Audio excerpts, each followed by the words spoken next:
So si Magalong, kilala nyo naman si Magalong mga kababayan. Marami po na mga kongresista ang umalma kay Magalong. Dahil sa mga binitawan ni Magalong, sino pong nakakilala kay Magalong? Siya po ay ang mayor ng Baguio, mga kababayan.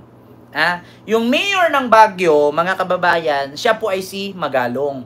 Kung naalala nyo, mga kababayan, si Magalong po ang nagsabi patungkol sa 7-7 scheme ni Romualdez, no? At si Tubi Chanco, na nakatanggap nga daw ng 7 million. 7 sa AKAP, 7 sa Tupad, 7 sa AX, yung mga ganun-ganon na, mga kababayan. Si Magalong po ang isa sa nagbulgar niyan. Ngayon, ang binabangga po ni Magalong ay ang Congress, no? Yung mga congressman. So marami pong congressman na umaray sa sinasabi ni Magalong na 7-7 scheme. So ngayon, mga kababayan, sabi nga ng palasyo kay Magalong, pumunta ka, ipakita mo yung ebidensya mo, para hindi ka magpuro sulsul ng parang si Maharlika. Kita nyo naman si Maharlika. Mga kababayan, puro kuda lang. Tapos puro kwento, walang proof. Kaya hindi pinapaniwalaan ng tao.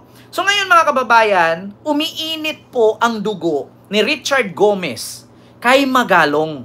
Bakit? Sabi ni Richard Gomez, mga kababayan, don't discredit every congressman just to make yourself look good. Wag mo daw ilahatin ang congressman para ipakita mo lang sa sarili mo na tama ka. Maayos kang mamuno at hindi ka kurakot. Parang ganun, mga kababayan. May cryptic post si late Representative Richard Gomez laban sa umano'y mayor na sumasakay sa issue ng flood control projects. Dinadamay daw kasi nito ang buong Kamara sa kanyang sariling pagkukulang. Yan ang agenda report ni Dobby de Guzman. Sa pagsingaw ng anomalya sa flood control project, punching bag ni Baguio Mayor Benji Magalong ang mga congressman ng bansa. Mga congressman at taga-DPWH daw ang nakikinabang sa pag-agos ng milyon-milyong pisong pondo para sa mga proyekto. Usually, ang nagdidesisyon yan yung politiko, yung congressman. Kasi siya yung naghanap ng pondo, siya rin ang didikta. And usually, pag siya ang didikta, yung paborito niyang congressman, kung ay paborito niyang contractor, kung hindi siya ang contractor. Pinalagan ni Leyte 4th District Congressman Richard Gomez ang mga banat ni Mayor Magalong. Sa kanyang Facebook post, bagaman hindi pinangalanan, pinuna ni Congressman Gomez ang pag-iingay ng isang city mayor.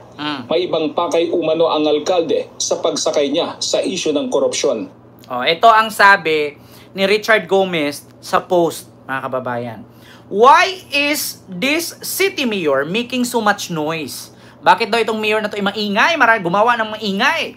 It doesn't surprise me anymore that is so-called clean mayor is throwing accusation of corruption at us congressmen.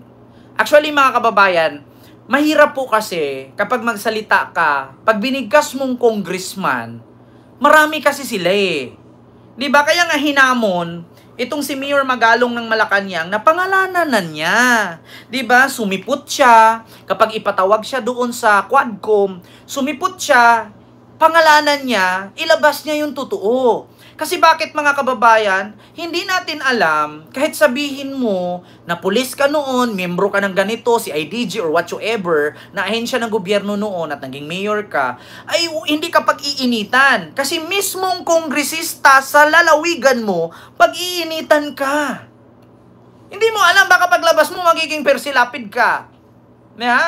Hindi mo alam, baka paglabas mo mapareho ka sa tatay ko.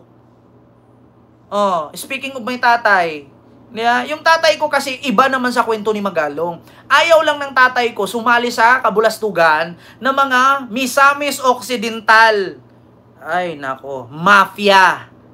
Hindi sumama ang tatay ko, umakyat sa bundok, nirakrakan yung convoy.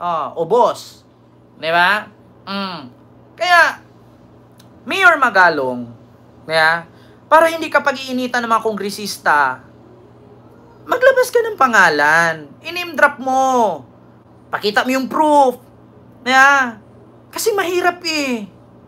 Mahirap yung puro kwento. Ano yan? For popularity? For 'Di ba? Mahirap yung ganyan eh. Di ba? Ito, why is this city mayor making so much noise? Oh, ito na si Goma na. Oh, it doesn't surprise me anymore. This is so-called clean mayor is throwing accusation, corruption as congressman. Corruption has been the easiest issue to ride on nowadays. But let's be honest, I don't think it is all about corruption. Di ba? Di ba, Ma'am Eva Aragones? Mega love shoutout po sa iyo dyan. Kaya mahirap yung ganyan, mga kababayan. Kaya Mayor Magalong, pangalanan mo na.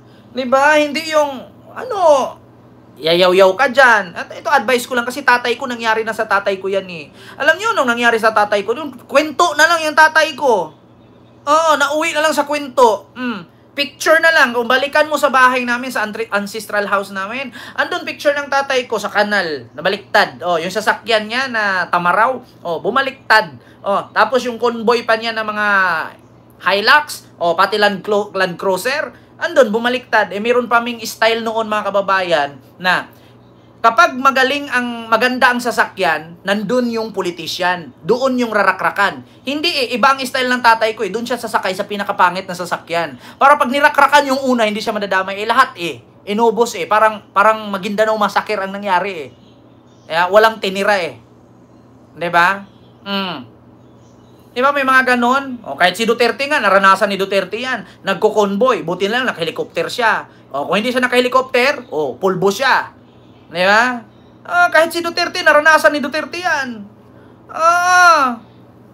Kaya sabi ko sa inyo mga kababayan, pangalanan mo na. Ayaw ko naman matulad ka sa tatay ko. Hindi ko naman sinabi kasi alam nyo sa mga politician, pag dumating ng kagipitan yan, mangdadamay na yan.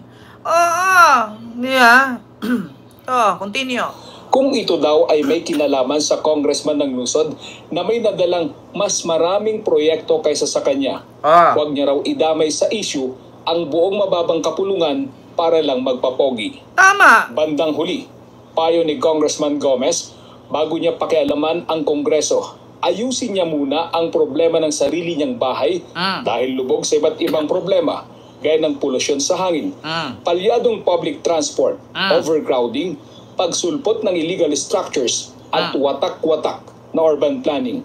Sa huling bahagi... Diba? Edi ngayon napuna katuloy ngayon. Meron pa akong idagdag dyan. Ang taas po ng kaso ng HIV dyan sa Baguio. Totoo yan. Ako bilang parte ng LGBTQ, sa grupo po ng LGBT Facebook page, sa grupo ng LGBT, sa community nila, namin, kasi part na ako LGBT. Alam nyo ba ang Baguio ang isa sa kinakatakutan na pinupuntahan ng mga bakla? I will tell you frankly, is part po ako ng LGBT. Ang Baguio po ang isa sa pinakakatakot na napupuntahan ng mga bakla kasi halos po na mga bakla dyan sa Baguio ay mga HIV positive. Alam nyo ba yung AIDS? Yung AIDA? AIDA yan tawag ng mga bakla. Yung sakit ng mga bayot. HIV. Baguio ang pinakamataas na kaso meron. Na which is yan yung tawag dito, yan yung sinulong, yan yung plataforma ni Pia Wurzbach nung siya ay naging Miss Universe 2015 HIV awareness. Yan yung kanyang plataforma na kung saan ngayon Baguio City ang pinakamataas na may kaso ng HIV case. Totoo yan, mga kababayan, sa Baguio. Edi ngayon nasisilipan ka. Ang lakas mong manilip, sabi ni Richard Gomez, Congressman Richard Gomez, na ang lakas mong manilip sa iba, samantalang yung sayo, yung watak-watak na urban planning, di ba? Yung hindi maayos na sistema, yung Baguio, di ba? Ang taas po ng HIV case dyan. Kaya bago ka mamuna sa ibang distrito, ayusin mo muna yung distrito mo. Di ba? Totoo yan. Kasi hindi naman po ako tanga na hindi ako alam nyo, Baguio ang pinakakatakutan ng mga baklang puntahan. Magandang mamasyal sa Baguio kasi malamig. Pero ang taas po ng HIV case dyan sa Baguio. Alam nyo, ang HIV, hindi po siya nakakahawa through halik-halik. Nakakahawa po siya through kantutan. Ang problema mga kababayan, hindi po maiwasan makipagkantutan dyan sa Baguio kasi malamig. Alam nyo, ang HIV, maraming paraan para makahawa yan. Paano kung yung may HIV, mangdamay siya, yung dugo niya, o ilagay niya doon sa inumin, mapasok yun eh.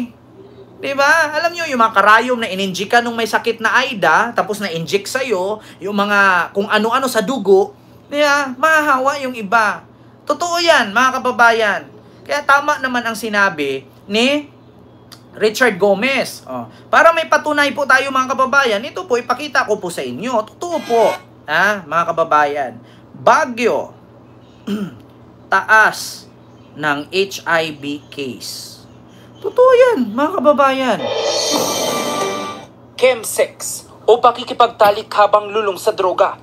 Ito ang naging buhay dati ng Community Development Officer na si Jose. A neighbor of mine parang just Baguio City offered na, do you want to try this? It will be fun.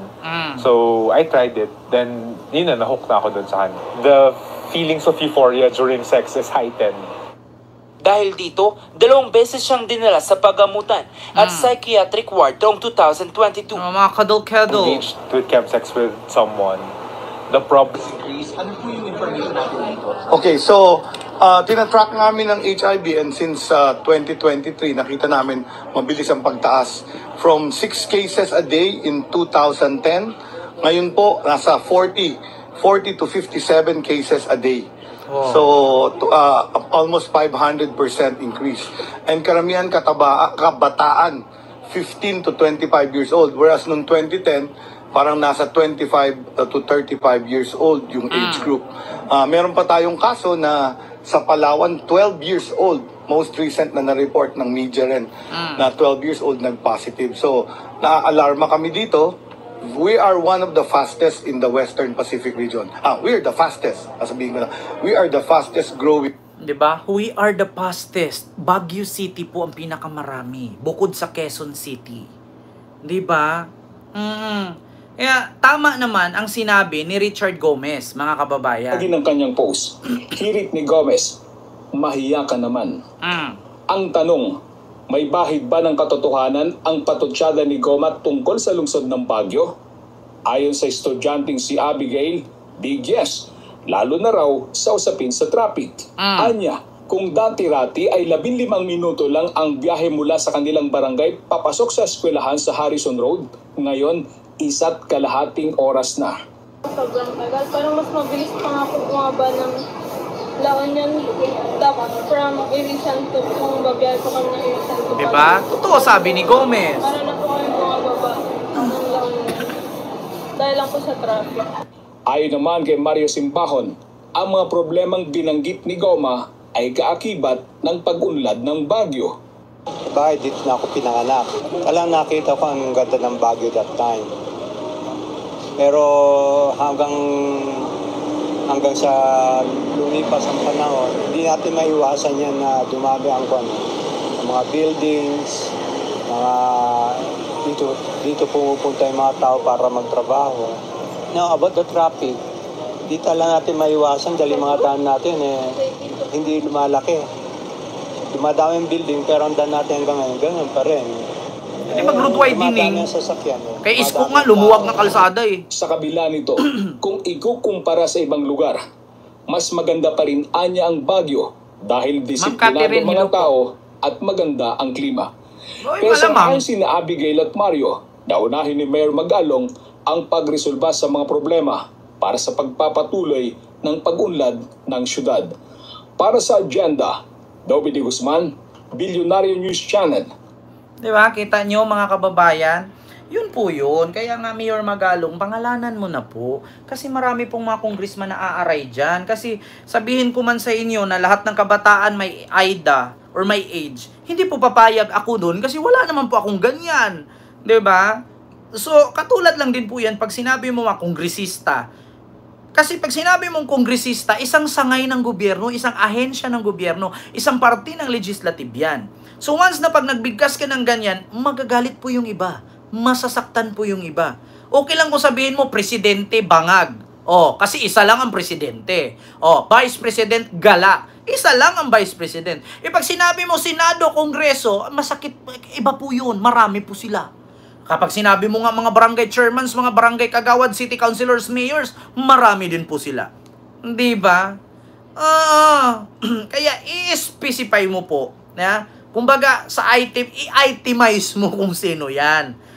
Kasi nga, umiinit na yung ibang kongresista. Ayaw pa naman ni Goma ng ganyan. Lagi nga akong nanonood yan sa kanyang vlog na nagluluto. Magaling magluto si Goma. Nako, Diyos mio Marimar. So yun lang mga kababayan. Yung